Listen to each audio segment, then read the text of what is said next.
আসসালামু আলাইকুম। আমার চ্যানেল থেকে থাকছি আমি ফরজা ইমরান। এই ভিডিওতে আমি তোমাদের সাথে যে বিষয়টা নিয়ে আলোচনা করব সেটা হচ্ছে গণিতের অনেক গুরুত্বপূর্ণ ২ টি এমসিকিউ এবং যে এমসিকিউটি তুমি দেখা মাত্রই আনসার করতে পারবা। কিন্তু একটা এমসিকিউ তো আনসার করতে সময় লাগে তোমাদের হচ্ছে গিয়ে অনেকের ১ মিনিট সময় থাকে তোমাদের জন্য। কিন্তু অনেকে এই সময়ের ভিতরে এমসিকিউটা সমাধান করতে পারে না। সময় বেশি লাগে। কিন্তু তুমি কিভাবে কম সময়ে করবা? তো কিছু এমসিকিউ আছে তুমি দেখা মাত্রই তুমি কি করতে পারবা? সমাধান করতে পারবা। ঠিক আছে? যদি তুমি নিয়মটা, টেকনিকটা বুঝো। তো দেখো এখানে টেকনিকটা কি? তো এখানে ২ টা প্রশ্ন একই টাইপের। তুমি এগুলো দেখা মাত্রই তুমি দেখবা আনসার করতে পারবা। তোমাকে বড় জোর তো এটা ২ থেকে ৩ সেকেন্ড লাগবে। দেখো এখানে আছে যদি sec θ প্লাস tan θ সমান 5/2 হয়, তবে sec θ মাইনাস tan θ র মান কত? প্রশ্নটা রাজশাহী বোর্ড ২০২২ এ এসেছিল এবং সিলেট বোর্ড ২০১৫ তে এসেছিল। আর পরের প্রশ্নটা দেখো একই প্রশ্ন cos sec a minus cot a সমান হচ্ছে 1/x হলে cos sec a plus cot a সমান কত? এখন লক্ষ্য করো তোমরা। এই যে ২ টা অংশ আছে, কি আছে দেখো। এই যে এই অংশটা আমাদের দেওয়া আছে এবং এইখানেও যে অংশটা দেওয়া আছে, যেটার মান বের করবো। এই ২ টার মধ্যে দেখো ব্যবধানটা কি? ব্যবধান হচ্ছে ঠিক এই যে মাঝামাঝি যে জায়গাটা। সব ঠিক আছে। এই যে মাঝামাঝি তোমাদের ব্যবধানটা। এখানে আছে প্লাস, এখানে হচ্ছে মাইনাস।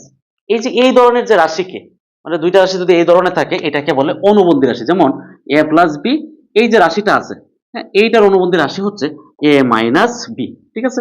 যদি এরকম থাকে যে একটা মানে একটা মান দেওয়া আছে এবং এই মানটার ঠিক অনুবন্ধী রাশির মান কত, এটা বের করার কথা বলে, তখন তোমার এটা আনসারটা হইব এখানে যে মানটা আছে এটা উল্টে যাবে। যে মানটা আছে এটা কি হয়ে যাবে? উল্টে যাবে যদি অনুবন্ধী থাকে। যে রাশিটা আছে এই রাশিটার অনুবন্ধী রাশি হচ্ছে এটা। তো এইটার মাঝে দেখো কিভাবে দেখো অনুবন্ধী, দেখো সব ঠিক আছে। এই যে দেখো cosec মাইনাস cot a, এখানেও কিন্তু cosec প্লাস cot আছে, কিন্তু এই পরিবর্তনটা কোন জায়গায়? এখানে হচ্ছে প্লাস আর এখানে হচ্ছে মাইনাস। এটাই হচ্ছে পরিবর্তন। ঠিক আছে? ওকে, আমরা এই পাচ্ছি পরিবর্তনটা। ঠিক আছে।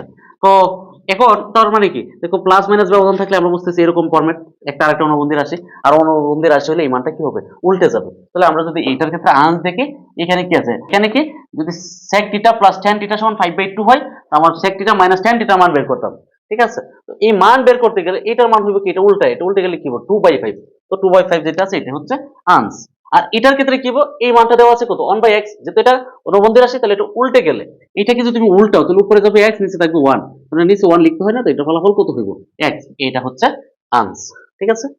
আশা করি তোমরা এই যে খুব সহজে এই যে অঙ্কটা আছে, এই দুইটা এমসিকিউ, দুইটা কিন্তু এমসিকিউ যে খুব সহজ পদ্ধতিতে কিভাবে করা যায় তোমরা সেই নিয়মটা বুঝতে পারছো, ধরতে পারছো, তোমাদের মনে থাকবে।